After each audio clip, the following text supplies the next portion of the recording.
In this lecture, we're going to be talking some more about Freud. We're going to finish up on Freud and psychoanalytic ideas more generally.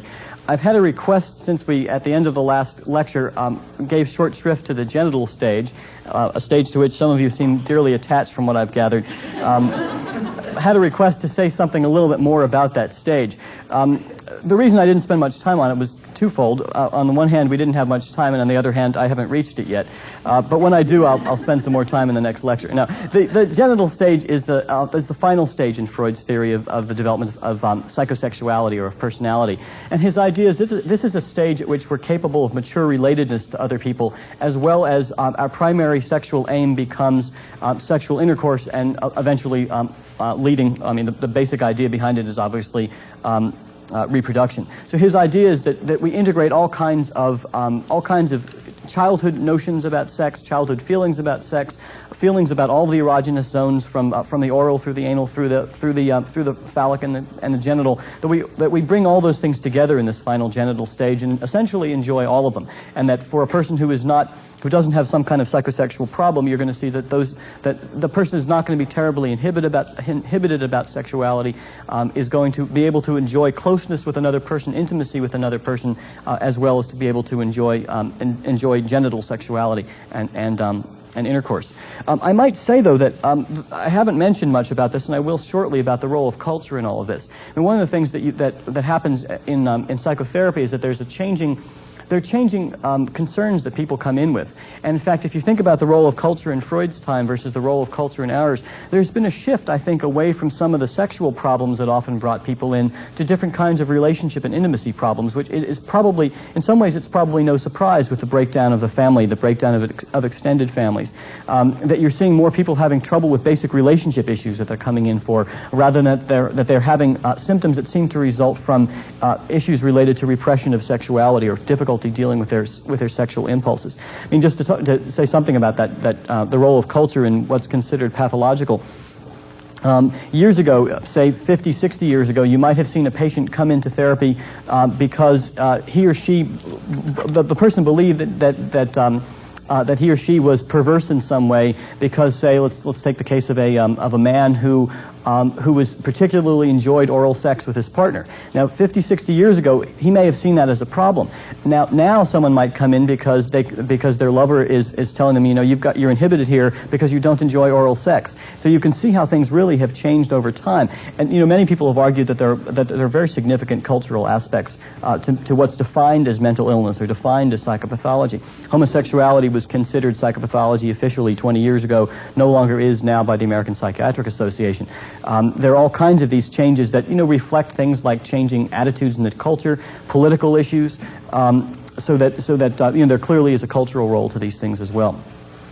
With that, I'd now like to get into Freud's last model, and in this lecture I'll talk about Freud's final model and then talk about later developments in psychoanalysis, and then conclude with some thoughts about what are the accomplishments of psychoanalysis and what are some of its limitations.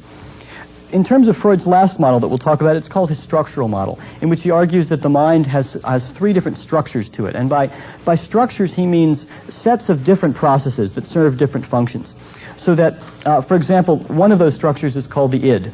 This is the center of our instincts, the reservoir of our instincts, sex and aggression. This is the side of us that is always pressing for some kind of satisfaction. He believes it is biologically rooted, and that there's nothing we can do about that, in the sense that we will always have these id instincts. The best we can do is to try to channel them in one way or another. Now, often opposed to the id is what he calls the superego. And the superego is essentially our conscience. It's that moral side of ourselves which tells us what's right and wrong. Now, that's in some ways an oversimplification, because it tends to be, according to psychoanalytic theorists, and there's certainly good reason to believe this, the superego starts to arise very, very early, so that many of the values and dicta in the superego, the moral views of right and wrong, are actually shaped when we are very young and when we don't know very much. So that many of the problems that people come in with to psychotherapy from a psychoanalytic perspective, come from the fact that they have a relatively immature superego, or aspects of their superego that are relatively immature. The things that they won't allow themselves to do it that they think are wrong. For example, having a nasty thought, an angry thought towards someone important in your life, say towards your mother or your father, or towards you may have grown up believing it's wrong to think bad things about someone you love. That would be an example of a pocket of superego functioning that's fairly childish, and that could lead to real conflict with the id and lead the person to experience some kind of symptom. The superego, according to Freud, develops through identification in childhood. That is, we essentially take in the values of our parents and we make them our own, and they become part of ourselves. It's almost like a conscience sort of sitting on top of our shoulder, which initially has the face of our mother and our father right there with it. It's like this person saying, no, don't do that, or yes, you can do that. And people have the experience throughout their lives of when they're doing something that they think that their mother or their father would not approve of. Even as adults, you'll see people will have the experience of imagining, what would my mother say at this point, or what would my father say at this point, which you can imagine can really inhibit their behavior, for better or for worse. You can see the origins of the superego, and a little child might, for example, be, say, even a 2-year-old might walk over to, the child has been told many times, you are not supposed to touch that vase. And that's the perfect thing to tell a child, because the child, of course, at age 2 is going to want to go touch the vase, and preferably to smash it and see what happens. So the child walks over to the vase, and sometimes you'll see that child stop and go, no, don't touch vase. It's a good example of how you can see internalization or identification happening. And when I use the word internalization, what Freud and psychoanalytic theorists mean is that we are essentially taking something that's once external, these views of right and wrong from our parents, and making them part of ourselves, and essentially bringing that external authority inside of our heads. So that's the role of the superego. I might add as well that when Freud didn't use the terms id and superego because he wasn't speaking in English. When he developed terms, he actually used some fairly simple terms that he could use with his patients. This was something that has really been emphasized by Bruno Bettelheim, who wrote a book about the way Freud's terms have been translated into English, and particularly into American English and American psychoanalysis. What Freud said when he talked about the id, for example, he called it the it. It's this part of yourself that feels like an it. It doesn't feel like you. And that a patient will sometimes come in feeling like, here I'm doing this thing, that's not me, I don't have that feeling, I don't have that behavior. And he refers to it as that sense of sort of, it's itness. It's something that's not me. The superego, similarly, was described as essentially the above me. It's this thing that sort of stands above me, judging me. And that's really the way he was both thinking about it and speaking with his patients. The third part of the mind, according to the structural model, Freud calls the ego. Well, Freud didn't call the ego. He just called it the I, but we call it the ego in this country.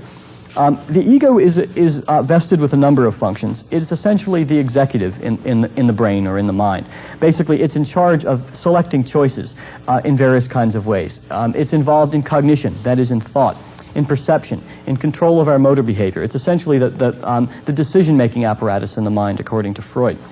Aside from those kind of seemingly rational functions which the ego is charged with, there is another set of functions that the ego takes care of, and that is essentially regulating our emotions as well as regulating our impulses. It's involved in preventing ourselves from feeling much psychological pain by using various mechanisms of defense, which involve distortions of reality and of the way we see reality in order to prevent ourselves from feeling negative emotions like anxiety or shame or guilt, or sometimes enhancing positive emotions. For example, positive self-esteem, by convincing ourselves that we are better than we indeed are. I mean, if you ask a random sample of people, are you more intelligent or less intelligent than the average person? The average person will say, I'm more intelligent than the average person. Now, that obviously is statistically impossible. We can't all be more intelligent than the average person. Or if you ask people, rate yourself on how nice you are, and how nice you are in comparison to other people, you'll see the same kind of positive biases in most people. And essentially, you can see that there's a bias towards seeing ourselves as better than we are that is quite persistent, that psychologists have documented empirically in a number of ways. Let me say something about those mechanisms of defense. These were really codified by Anna Freud, who was Freud's daughter, and was one of the leaders of the psychoanalytic movement for many years until her death about 10 years ago. There are a number of different kinds of defenses that people use. One we've already talked about, that's repression, which is when you essentially block some kind of memory or some kind of thought from consciousness, and you do that to protect yourself from its effects on how you would feel. Another we've talked about already is sublimation, when you essentially take some kind of drive or some kind of basic impulse that would not be socially acceptable, and you channel it in a way that is in turn socially acceptable. You may, for example, have a desire to mate with lots of, suppose you're a male, you have a desire to have sex with lots of women. You find out that being a cameraman is especially conducive to that, and you become a cameraman. That would be an example of, that would be an example of sublimation, though for some of our camera people that wouldn't quite work. So that's one example. Or I gave the example before of boxing, where I obviously have aggressive impulses like everyone else. I don't beat people up. I don't give my students C-minuses when they deserve A's. So instead, I watch people beat each up on television. Actually, I don't pay for closed circuit for this, but I keep it to television, so it's within manageable bounds, I assure you. That's an example of sublimation. Other defense mechanisms that people routinely use. One is called reaction formation, which is essentially when you take what you really feel and you turn it into its opposite, or you take an impulse and you turn it into its opposite. That if, for example, a good example of reaction formation might be someone has just ended a relationship with you, and you tell someone that you didn't care about them anyway. In fact, you think they're kind of disgusting. Now, there's an example where you've just essentially switched your feeling around, and by switching your feeling around, now you're feeling better about it. Freud argues that reaction formation arises during the anal stage, when the child has to switch over from an initial enjoyment of the anal region to now suddenly this is something that's totally disgusting, which happens over a relatively brief period and is indeed quite remarkable if you think about how kids make that kind of transformation, how they entirely switch that around. Another example of reaction formation that you could an arguable one, and I'll give a more thorough example of this in a minute, is of many television evangelists who talk about sex in a way that you know that they have all kinds of prurient interest, and it turns out that they did. But they are talking about sex as if it's something disgusting that who would want to do, and isn't it awful, we really need to fight this thing. That's an example of reaction formation. You'll see as I'm describing these things that they often tend to shade into each other. I mean, all the defenses typically involve some element of repression, or many of them do, because you're often, in order to have reaction formation, in order to turn something into its opposite, you have to first of all repress the fact that you have the feeling in the first place. So it's not as if you can say, oh, I spot this one now, I spot this one now. And the ego, according to psychoanalytic theory, is much more flexible than that. It tailors responses to specific situations and to specific emotions that we're feeling, and is fairly flexible in its use of different kinds of defensive processes at different times. This is simply a list of different kind of processes that psychoanalytic theorists have observed. Another one is projection, which is when we essentially take a feeling or an impulse with which we're not comfortable in ourselves, we project it onto somebody else, and we make them the bearer of it instead, and then we can feel okay about ourselves. Classic examples of that, one theory of homophobia relies on a projection hypothesis. That is, people who are most ardently upset by homosexuals and the people who go out, for example, and physically harass homosexuals. The argument has been made that they are essentially projecting impulses of their own, which may well obviously be in those other people, but they're very uncomfortable with their own homosexual impulses, which they've thoroughly repressed. So instead, they spend their time attacking other people's homosexuality, and that way they can get some kind of satisfaction that I'm fighting off this awful thing that really I feel in myself, but I would never recognize to be part of myself.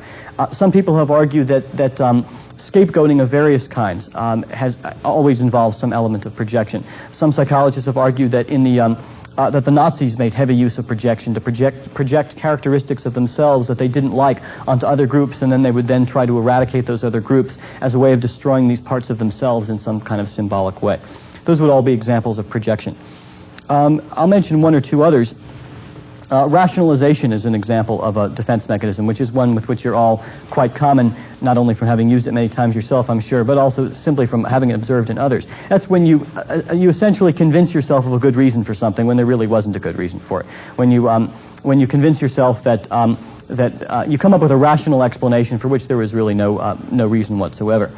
A final example of defenses, and this points up the issue that defenses are not pathological per se, is humor can be used as a defense. I mean, this is one of my favorite defenses. When you're feeling anxious or uncomfortable, an easy way to get around it can be to use humor. And you use these kind of defenses in all kinds of places in your life. I know for myself, I don't always use humor only when I'm anxious, and I should tell you that so you don't, the more I use it, you'll now be thinking, oh, he's really getting anxious now, isn't he? But you can use, these things that get integrated into your personality. They're things that you use not only defensively, but you can also use defensively. And, in psychotherapy, you'll sometimes see patients who have a good sense of humor, who will in turn not only have that sense of humor in an enriching way, but as soon as they start to get to material that's uncomfortable for them, you'll start to see the level of jokes go up. And at that point, as the therapist, you try to point that out and you try to look to see what is happening at this particular point that's making you need to joke so much. On the other hand, that can be a terribly disconcerting thing to do, as any of you know who've ever spoken with a psychologist or psychiatrist or social worker, and you've told them a joke, and instead you've got an analysis instead of a chuckle at the joke. Let me give you an example of how this id-ego-superego model works, and let's take the case of the televangelists. These are people who have, and I won't use specific names since this is going to be on videotape and audio tape, and I of course wouldn't want to get sued. That's my ego speaking, by the way, which is involved in this kind of compromise. What Freud would say, or psychoanalytic theorists would say, is that when you see id-ego-superego conflicts, essentially you're going to see compromise formations that are created by the ego. The ego is now, in this model, having to somehow come up with some way of reconciling the demands of the id, sex, aggression, whatever other kinds of wishes. On the other hand, the demands of the superego or conscience saying, no, you can't do that, yes, you can do that, etc. That's wrong, that's right, as well as the demands of reality. What's appropriate in this situation? What can you do without getting yourself in trouble one way or another? One of the best examples, I think, of id-ego-superego functioning really is in the televangelists, who are people who, it's very funny, I used to give this example years before Jimmy Swaggart and Jim and Tammy got themselves in a lot of trouble. So whoever said that psychoanalysis can't predict anything. The example was of, these are people who seem to be, not those specific individuals, but some of the televangelists seem to be particularly conflicted about sexual impulses. They are people who believe that these things in a very fundamental way are wrong. They're opposed to premarital sex, postmarital sex, extramarital sex, intramarital sex, whatever kind of sex it is, they're opposed to it. And you would hypothesize that these are people who are very uncomfortable with their own sexual impulses, and that's probably why they focus on it so much. I mean, why would you be so interested, for example, in the way many of them are in homosexuality? Why is homosexuality on these people's minds so much of the time? Why is extramarital sex on their mind so much of the time? Well, we found out from some of them that it was on their mind for a good reason, which is they were engaging in it. But so here are people who are profoundly uncomfortable with their own sexuality. That's the superego speaking. Like the rest of us, they have those centers of the brain, of the nervous system, that are involved in producing sexual urges. They've got to do something with them. And this is one of the, I think, most fundamental contributions of Freud, is that we really do have all kinds of wishes that are biologically based, then some that are based on learning as well as biology, some that are strictly learned. But we have these wishes and impulses, and they're not inert. Something's going to have to happen with them. So what is the conflict? What is the way that these people resolve this conflict, a severe conflict between the id and the superego? Well, one of the best ways is to go out and essentially attack sexuality in other people, attack all these forms of sexuality you consider deviant. You get to feel like a very moral person. You also at the same time get to focus on sexuality an awful lot. Let me give you an example of this. I heard, I don't remember which of the evangelists did this, but I heard one of them actually brought pornographic material into his church one morning and handed it out to show people what was in the public library. Now, a couple of things about this. One is that the people who are out searching the public library, scouring for pornography in the middle of, of Catcher in the Rye or whatever they're scouring for, these people get to read more titillating passages than you and I ever would in a lifetime. So here they are out doing the Lord's work. I mean, they're out trying to fight the evils of these things yet. So they're satisfying their superego, yet what are they doing? They're getting to satisfy all of their prurient interests at the same time. And how many of you, so then they bring this stuff into church and they're showing it, everybody's, this is awful, amen, hallelujah. I mean, they're reading this stuff, and isn't this terrible stuff? Well, how many of you have ever had the pleasure of reading pornography in the comfort of your own pew? I mean, if you think about it, it's an absolutely wonderful compromise that the ego has come up with between the superego and the id. It's not one that appeared to have worked for many of the televangelists. Many of them seem instead, they still had these urges that they didn't know what to do with, and those did, as in the model that we talked about before, the topographic model of conscious, preconscious, and unconscious, they seemed to slip out the back because these were not things that could be comfortably handled with the way the person's ego had essentially created some kind of compromise. So the implications of all this for treatment then is the next question that I'll raise before talking about some developments in psychoanalysis since Freud's time, because psychoanalysis is no longer just Freud's theory. There are a number of people who've been working in this now for 100 years. And for people who dismiss Freud, dismiss psychoanalysis or psychoanalytic forms of treatment on the basis of the idea that they don't like Freud's theory of sex and aggression, that's probably not a very valid thing to do, since psychoanalysis is not Freud's theory of sex and aggression as our basic motives. The basic idea of psychoanalytic treatment is to use insight to help a person change.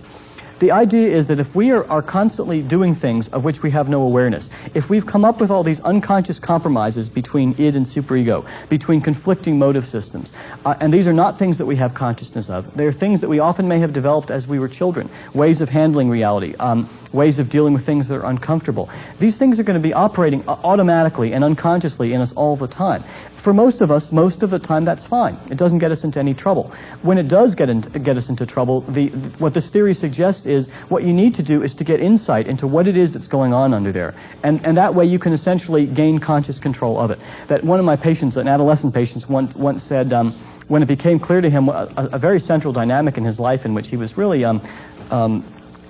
getting himself into situations in which he was treated badly or not working up to his potential or not treated up to his potential.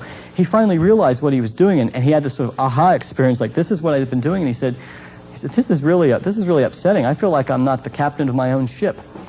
And I think he put it beautifully, because I think that's exactly what he was describing, that feeling of someone else was at the helm. That someone happened to be him, but it was him essentially at a different time who had developed strategies of dealing with emotions, ways of seeing reality, ways of wishing for things that may well have been appropriate when he was younger. They may well not, but they may well have been appropriate. But they were built on childhood cognition. They were built on his family life at the time. They were built on experiences that were no longer necessarily valid and not applicable to now. The example that I gave before of the sexually abused patient who had repressed the sexual abuse for many years, and it was showing up in symptoms like her inability to have intimate relationships as an adult, or eventually came up as she was starting to develop a sexual relationship in depression and panic attacks. That was an example of a person who you can see the action of the defenses in which she had, as a child, been forced to solve a very difficult problem, and that is, how do you deal with a material that is with memories and things that have happened to you that are emotionally overwhelming. She had dealt with it as best a child can, which is essentially to put it aside, to keep it out of your mind. Now, that's a strategy that was probably about as adaptive a strategy as she could come up with at the time, and many adults, in fact, use that kind of strategy when they're faced with some kind of trauma, at least for a while, until that period starts to break down and they're then able to begin working through what has happened to them. But so that was her solution. The problem was, and the analogy that came to my mind at the time was that she was essentially it was as if she had been asked at age 5 to solve a very difficult differential equation, and was told, you're now stuck with the answer that you come up with at age 5. You don't know the calculus, but this is going to be your answer from now on. The reason it was her answer from now on was because now it was repressed. Now she had no access to what had happened, and that had been a solution to a problem, but that solution was now a problem itself as she was an adult. And so the aim was then to help her become conscious of what had happened, to help her see how she had tried to resolve it as a child, to help her change that resolution, to come up with a new answer or some newer answers as an adult, particularly in the light of her new knowledge and the cognition she has as an adult, the ability to think she has as an adult, about things like, will this happen to me in other situations? Is this going to happen in all relationships with men? Was I responsible, etc.? Those kind of questions were at the heart of things she really needed to rework.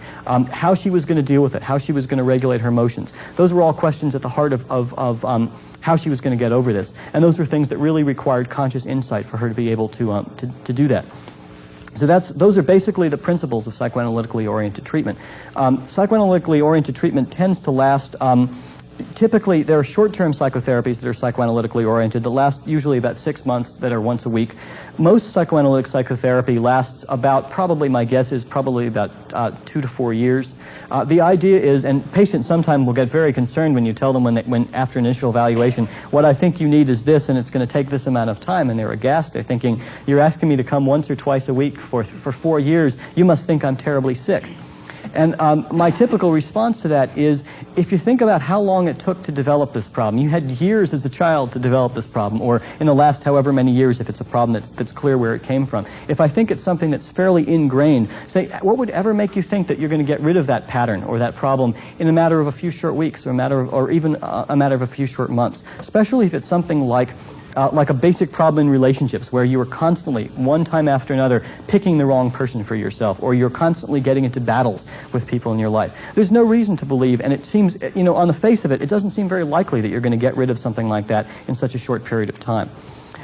So the way this treatment works, and that is one basic principle, is getting insight. That occurs through a number of procedures. One of them is free association, where what the patient does, or is expected to do as best as possible, is to say whatever comes to mind. That means you come in once or twice, or in psychoanalysis proper, rather than psychoanalytic psychotherapy, 4 to 5 times a week lying on the couch. But that's not the most practiced form of psychoanalytic psychotherapy now, which is a kind of therapy. The most practiced type is you come once or twice a week and you sit face to face and talk to your therapist. You try your best with free association to say whatever comes to mind. And what you and the therapist look at are not only the structure of thoughts and feelings in your head that emerges from that. How do these things, essentially you're trying to get a picture of the associational networks, those networks of association that connect ideas and thoughts and feelings and wishes, by not simply always consciously directing what's coming to mind, but just letting whatever pops into your head, let that be what comes to mind and what you'll talk about. Typically, that'll be centered around an issue. The patient will often come in and say, look at the problem I'm having again with John, and we'll start talking about John. And the aim then is to talk about whatever comes to mind around that issue. The other thing that you attempt to do as a therapist and patient in that circumstance is to look at the things that you're blocking, or that the patient is blocking at those times. To look at what's called resistances to talking about what's really on the person's mind, which can tell you a lot about the underlying emotions and defenses that are occurring at that time. The paradoxical thing about it is that the therapist, this process in many ways is like a Sherlock Holmes story. You're busy trying to track down what is this all about? Where did this symptom come from? Where did this pattern come from? And what can we do now to come up with some kind of solution? The paradoxical thing about it is that the patient is both the sleuth and the prime suspect. Because the patient, on the one hand, is coming in saying, I want help. Consciously, the person is saying, I want to get rid of this pattern. But unconsciously, this person's mind is booby-trapped. This person is coming up with all kinds of ways to throw I guess you'd say the therapist is probably Sherlock and the patient's consciousness is Watson, but to throw them off the trail and to get them on some other trail so that they won't come closer to the things which are really anxiety-provoking. But once you can get to those anxiety-provoking things, the person may well realize in a moment or over a course of months or even a course of years, wait a minute, I'm afraid of something that really I don't need to be afraid of. Why am I running my life this way when I could run it this other way? And that's essentially how the treatment is intended to work. One other aspect of that treatment that many people have argued is that there's something about the relationship per se with the therapist which is curative, regardless of insight. That there's something about being with someone who is empathizing with you, who is listening to you, who is there for you week after week or day after day, who's essentially there for no other purpose other than to try to understand your experience.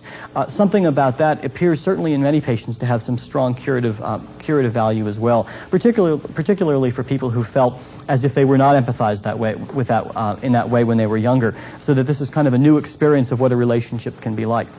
Freud described transference reactions in some ways as a new edition of an old conflict, that you essentially are bringing something from the past up again in a new version.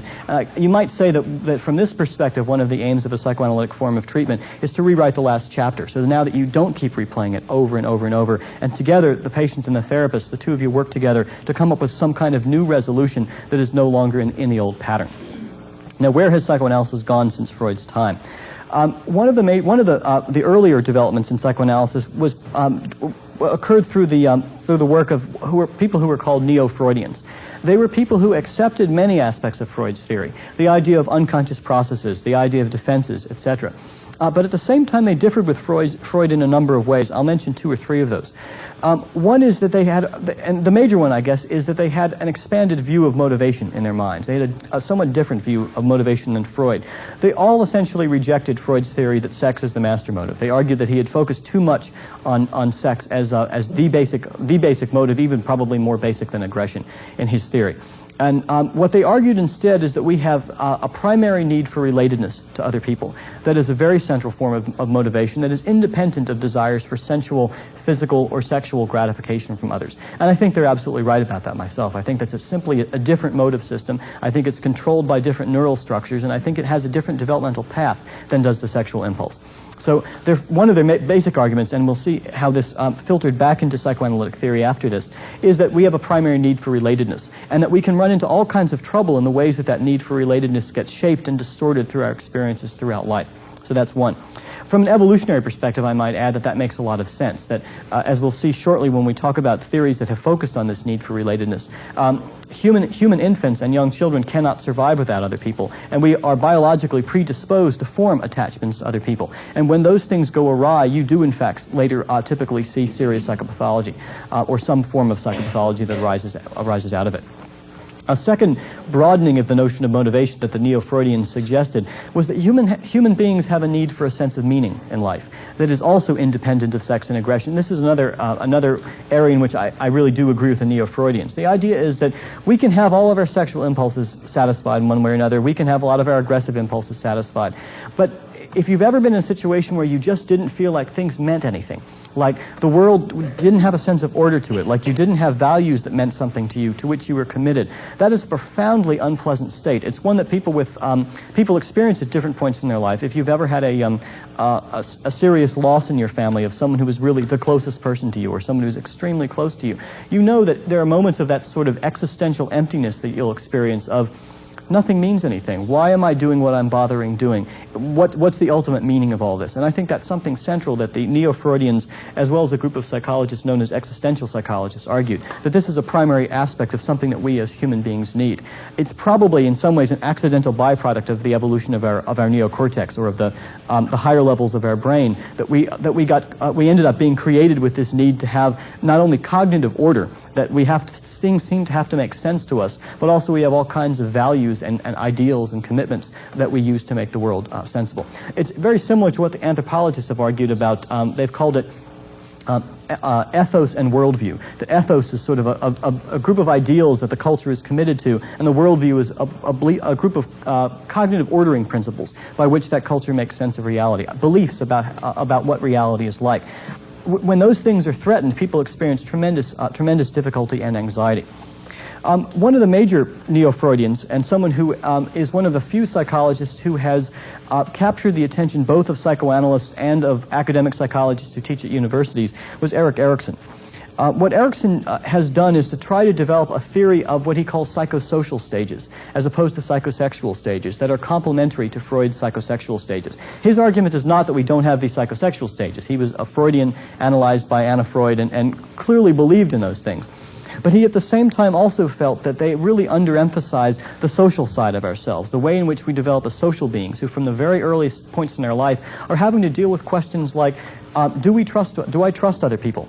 Am I basically trustful or mistrustful of other relationships? Issues like autonomy. Can I be autonomous? Or if I am autonomous, is it going to lead to bad things? Can I, even from the time you're walking on your own feet, can I walk on my 2 feet or am I going to fall? If I run off, am I going to get in some kind of trouble? So he's dealing with some of these broader issues. And Erikson is well known probably among many of you for developing the notion of identity and identity crisis. He's the person who really popularized the conception of an identity crisis, by which he means that kind of sense of loss of or not having a sense of who I am. What is it that I value? What is it that I want? You can see this, it includes a subjective feeling of not knowing really who you are, what you stand for, what you're like from day to day.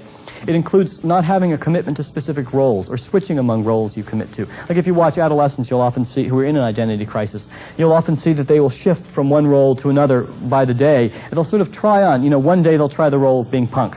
Well, that doesn't work after a few months, so they grow their hair out a little longer and they try a different role. And that doesn't work, so they cut their hair a different way and they try it a different role. Those are all examples of identity crisis. The interesting thing about identity crises, and this is one of Erikson's fundamental contributions, and one of the contributions of the Neo-Freudians more generally, is the idea that culture plays a very significant role in shaping us psychologically. That you don't see identity crises in many societies, certainly not on a large scale, particularly societies in which you have rituals, rites of passage, in which adolescents are essentially told, now you are a man, now you are a woman, and are essentially instructed in what it means to be a man or a woman now. You don't see the time of, well, what do I really believe in? Am I into this? No, not really. Am I into this? They simply don't have that kind of leisure, and it's not something that's expected for people to go through in those societies. The interesting thing in teaching introductory psych over the last 10 years, I've typically asked my students when I taught Erikson, how many of you would say you've had an identity crisis? And the thing that's been startling is the changes over the last 10 years. In 1981 or 82, when I first asked the question, roughly, maybe 60% of the students would raise their hands. They were still on the tail end of the 60s and the 70s when it was normative to have a period in which you really questioned authority, you questioned what you were doing, you thought, do I really want to get my MBA now? I mean, those were the kind of questions that you asked. Now, when I ask the same question, probably 10% of the students raise their hands, saying that they've had some kind of identity crisis. Really fits exactly into Erikson's theory, because what he's arguing is we are biological beings, just as Freud said. We have these drives. We have a nervous system that controls our behavior. But we also are creatures of culture, whose lives and whose identities and whose ways of thinking and feeling are fundamentally shaped by the culture. And as that culture changes, the way most of us think, the way most of us feel are going to change, as well as the kinds of psychopathology that emerge are likely to change. Moving now from the neo-Freudians, one of the major developments, I guess I'll mention a couple of other developments in psychoanalysis. One of them is the development of what's called ego psychology. Whereas Freud focused on, it's called ego psychology. Whereas Freud focused on essentially the id psychology. He focused his lifetime mostly on the development of sexuality and of psychosexual stages. And he focused a lot on conflicts involving the id and of how we handle our drives or how we handle our basic wishes. The ego psychologist began looking at a different question, which is how does the ego function? How is it that a normal person, for example, typically deals with how does a person think? How does a person regulate feelings? How does a person solve problems? Those were the kind of questions that the ego psychologists were interested in. They were also interested in patients who had manifest difficulties in doing that. For example, patients who had psychoses whose egos, that is their ability to regulate their cognition, their thought, their feelings, their impulses, etc., to tell real from not real, to tell inner from outer, to tell when something's a fantasy and when something's real. When those were significantly compromised, the ego psychologists were interested in figuring out exactly what's wrong here. What is happening in this person's thought process? For example, in a person who's schizophrenic, if they are saying things peculiar, the aim was to develop psychological tests that would allow you write down verbatim what the person has said, having looked at a standard stimulus, like a Rorschach ink blot, which is an ink blot. It's an ambiguous shape, and you have to make something up out of it. When you've seen the way 1,000 people respond to that ink blot, you know an idiosyncratic response. When you've got written down exactly what this person said, you can then go back and figure out what exactly has this person done? How has this person veered off? And it gives you a real sense of what's happening in the way their ego is functioning from a psychoanalytic perspective. So those were the kind of things that the ego psychologists were interested in. Probably the major developments in psychoanalysis over the last 20 or 30 years has been the development of what's called object relations theory. Now, object relations is an unfortunate term. It came from Freud's use of the term object, by which he means the object of sexual desire. That is, that we have a person out there who becomes the object of our libido, or of our sexual interest, or of our love, or of our interest in general. So that's where the term object comes from. And object relations essentially means the way we relate to people interpersonally in close relationships, and the cognitive, emotional, and motivational processes that underlie that capacity for relatedness. That is, it's dealing with how we think and feel in relationships, how we're motivated to act in relationships, and how we actually behave in intimate relationships. Now, the reason this theory emerged was because psychoanalysts began dealing with patients who had seemingly much more severe problems than conflicts between wishes or impulses on the one hand and superego on the other. These were people who not only had neurotic difficulties of that sort that might create a symptom like they have some kind of anxiety reaction in some situation, or they tend to pick somebody who's not quite right for them, or they feel a little bit bad about themselves. But these therapists and analysts were looking at patients who instead seemed to have some much deeper disturbance, particularly an interpersonal disturbance, in the way they actually attach to people. They might be, for example, in the case of someone who has a paranoid personality. I should introduce the term personality disorder, which is the term that gradually emerged to describe these kind of people and is now the official language of the American Psychiatric Association.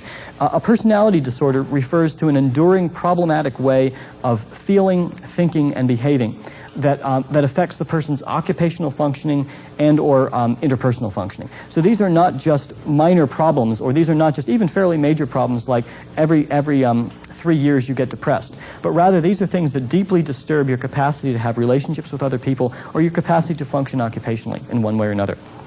So that a patient with a paranoid orientation or paranoid personality disorder may constantly have distrustful expectations of relationships, may think terrible things are going to happen, may have the idea that people are out to get him or out to get her. Even though this person is not psychotic, this person is not totally delusional, the person's basic way of attributing, making inferences about people's attitudes and their feelings and their behavior is off skewed in this paranoid direction. A person with a borderline personality disorder. This is a patient group who in my own research, I've studied fairly extensively, and in particular have studied their object relations. These are people who have trouble maintaining intimate relationships because they tend to split. One of the major theories is by a psychoanalyst named Otto Kernberg, who focuses on the way they split their representations of themselves and others into all good and all bad. So that at one time they can feel great about themselves. At another time they feel now totally bad about themselves. They may be motivated to try to kill themselves. Or they can get into a relationship with someone and very quickly decide, this is the person for me, this is the person I've been looking for. And we're not just talking about something that you and I may have done at one particular time. We're talking about a chronic pattern of doing this, that they meet someone, within 3 days, they are totally enraptured by this person. No one else matters. This person is just everything to them. And then suddenly, they shield themselves from anything bad about the person. This person may have some awful habit that they're not seeing at all. I mean, again, this is something that most people do when they start to fall in love, which is that they see people in irrational, unlikely ways, and they forget about all the nasty things the person does. They don't recognize that the person doesn't bathe, or whatever it is that the person, the idiosyncrasies the person has. But these are people who chronically do this with friends. They do this with lovers. They do this with everyone in their life. Not everyone, but with many people in their lives.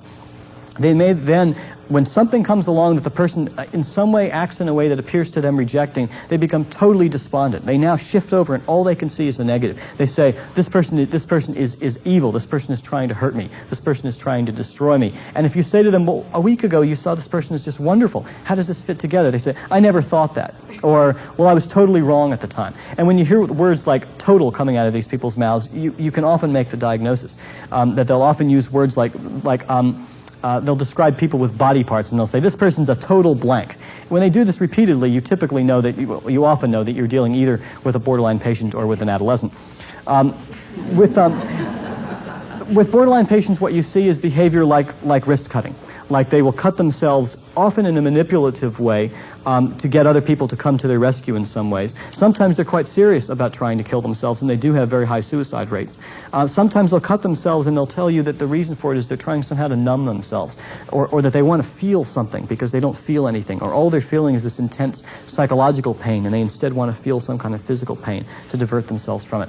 The sort of prototypical borderline patient was played by Glenn Close in Fatal Attraction. Now that's a very, very severe example of a borderline patient who's on the edge of psychosis. But that kind of total infatuation and then a loss of some sense of the boundaries of what's appropriate and inappropriate, those are examples of borderline behavior. Though again, I should tell you, there are many lovely people who have borderline personality disorders who are very nice people but who have some deep disturbances in the way they attach. And so I don't want to make it sound as if all these patients are these, awful people like Glenn Close on Fatal Attraction, because they certainly are not. So that's an example of what object relations theorists were trying to look at. And what they're trying to look at is what causes the kind of problems in these people the argument was that the basic problems are not so much in conflicts between id and superego, or between impulses and our moral conscience, but rather the problem is that this person has a problematic way, first of all, of forming representations of people in his or her mind. And by that I mean the way this person sees other people. The person may, say, split them into good and bad. The person may form representations of people in their mind. That is, images, but images isn't the right word because it includes lots of different kinds of thoughts about other people. The person may form ideas or representations of other people in their minds in which they are expected to be abusive. And in borderline patients, for example, one of our research findings repeatedly has been one of the things that differentiates borderline patients, even those who are severely depressed, from other patients who are severely depressed but not borderline, is the malevolence of their expectations of relationships. They tend to project malevolence into all kinds of situations where they can make an attribution one way or the other. They can make an inference. Why did this person do this? They typically will go in a malevolent direction. And some of the research that we've been doing, we've been finding links not only to early childhood experiences of their earlier attachments and what happened in their first few years of life, because you often do see a history of disrupted attachments in these patients where for some reason there were massive changes in their caretakers in the first 5 years, or throughout childhood, but especially those first few years, though there is a connection between disrupted attachments even later. and borderline personality disorder. But in these people, you'll see that is on the one hand. On the other hand, we also we have found in a couple of studies a relationship between those malevolent representations and a history of abuse, particularly sexual abuse in childhood, which people are now starting to look at in borderline patients, because several research groups have now found elevated incidence of history of sexual abuse in patients with this particular disorder. I'll give you a quick example. No, I guess I don't really have time to give you an example of that. I think I'll wrap up by talking about some of the accomplishments and limitations of psychoanalytic approaches. When a psychoanalytic clinician works with a patient, when a patient comes for the first time into the therapist's office, there are a number of things that therapist is going to do. The first is to get an assessment of the symptom. What is the symptom? When does it happen? When did it begin? The second is that you then want to rule out biological problems. You want to ask about this person's genetic history. You want to find out about their biological relatives. Did they have similar problems? Is there depression? Is there anxiety in the family? You want to make sure, of course, that this person is also amenable to primarily a talking rather than to a medical therapy. Is this person someone who is experiencing some kind of delusions or hallucinations, in which case you're going to be thinking in more of a biological direction. You'd want to know about this person's history. How does this symptom fit into this person's life history? Where did this person come from? How do I understand what this person's mind is like now, given what I know about this person's history, about the way this person experienced his or her history? A fourth thing that you want to ask about after the symptoms and the biological history and the person's developmental history, you want to essentially get some idea about this person's primary conflicts and defenses. You want to know what's going on under the surface. What is it that's bothering this person, as well as how does this person tend to try to regulate that? And how does this person, in general, try to regulate their emotions? Finally, you try to get an assessment of their object relations. That is this a person who's capable of intimate relationships? Is this a person who has particular deficits in that respect, or particular conflicts which get in the way of relatedness? Is this a person who avoids relationships entirely because of fears that have developed a long time ago about relationships, that they're somehow threatening, or that things aren't going to work out in them? There is indeed a great deal of evidence now suggesting that the patterns of attachment that you see as early as 12 or 18 months in a laboratory are predictive of social behavior in preschool, in the elementary school years, and we're starting to have some evidence to suggest that these patterns are passed on from generation to generation. Most of the studies have found, particularly the primary caretaker in these studies, which has been the mother, that the way the mother appears to be attached to her own mother or her own parents as an adult is highly predictive of the way her child at 18 months or 6 years will be attached to her, which is just fascinating, the way these things seem to go from generation to generation. So that's the way a psychoanalytic assessment would proceed with a patient. And I think that one of the biggest advantages of psychoanalysis is that it offers a very comprehensive way of thinking about the way a person's mind operates, the way a person's behavior occurs, and the whole context for it. How does it all fit together? A second accomplishment of psychoanalysis is that a number of the key assumptions of psychoanalysis, or arguments of psychoanalysis, do appear in light of the best empirical data that we have now to have been true. One is the idea that patterns of relatedness developed early in childhood tend to express themselves or to continue throughout adulthood. Another is that we have many unconscious processes, and defenses. Another is the focus on the role of representations of ourself and others in psychopathology as well as in normal psychological functioning. I'll mention one final thing about accomplishment of Freud, and that is Freud broke down the them-us distinction in mental health. His argument is that we all are to some degree neurotic, that the most normal of us are to some degree neurotic, and that's because we were all children once. We all had to cope with growing up at a time when we didn't have adult faculties. We didn't have adult ways of thinking and feeling. We didn't know what we were going to be confronting when we were older, and we essentially adapted ourselves as best we could to the environment in which we found ourselves. For most of us, most of the time, that's just fine. For many of us, some of the time, it's not just fine. And one of the things that a practical side effect of this idea that it's not like there are those crazies out there and then there's us normal people. One of the nice sides of it is that it has meant that over the last several years there's been a real shift so that some of the stigma of seeking treatment when something's going wrong, when you're feeling a little depressed, when you've got some kind of anxiety problem, when you're having some trouble with relationships, that stigma has really dropped off, so that in many places, I suspect Washington, D.C. is one of them, a very high percentage of people see therapists. And I think this is a good thing for a couple of reasons. One is it means that people don't have to live with enduring problems, and the other is that it's great for psychotherapists like myself. In the next lecture, we'll pick up with the limits of psychoanalysis and move on to the major alternative approach.